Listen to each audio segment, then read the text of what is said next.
আসসালামু আলাইকুম everyone, welcome back to my channel. আজ আমি চানাচুর মাখা তৈরি করব। বৃষ্টির মধ্যে চানাচুর মাখা খেতে মন চেয়েছে, ভাবলাম আপনাদের মাঝেও শেয়ার করি।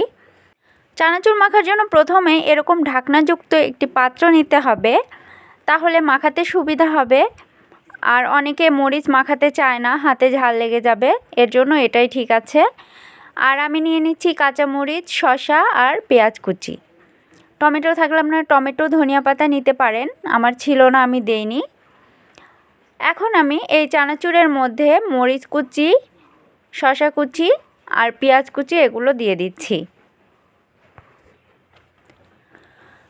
সবগুলো দিয়ে দেওয়া হয়ে গেলে এর মধ্যে দিয়ে দিব অল্প পরিমাণ লবণ। লবণটা বেশি দেওয়া যাবে না। এখানে আমি দিয়েছি পেঁয়াজ আর শসাতে যতটুকু লাগে ঠিক ততটুকুই দিয়েছি, কারণ চানাচুরেও লবণ থাকে। দিয়ে দিচ্ছি সরিষার তেল।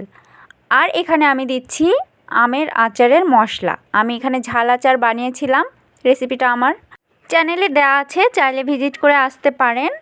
এখানে আমি শুধু মশলাটুকু নিয়ে নিচ্ছি, আর আচারটা নেব না, তাহলে বেশি টক হয়ে যাবে। এই যে দেখুন, এই আচারটা আমি রেখে দিচ্ছি। এখন আমি এটার মুখটা লাগিয়ে খুব ভালোভাবে ঝাঁকিয়ে সবগুলো উপকরণ ভালোভাবে মিক্স করে নিব।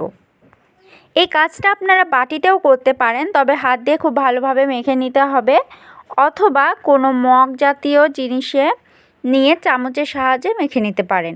যেভাবে মাখাওয়ালা মামারা মাখায় ওইভাবে মগে নিয়েও কিন্তু আপনারা মাখতে পারেন।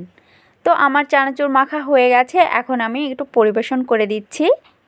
প্রিয় দর্শক, ভিডিও ভালো লাগলে ভিডিওতে একটি লাইক দিয়ে চ্যানেলটি সাবস্ক্রাইব করে দিবেন। যে কোনো রেসিপি সহজভাবে আপনাদের মাঝে শেয়ার করার চেষ্টা করি।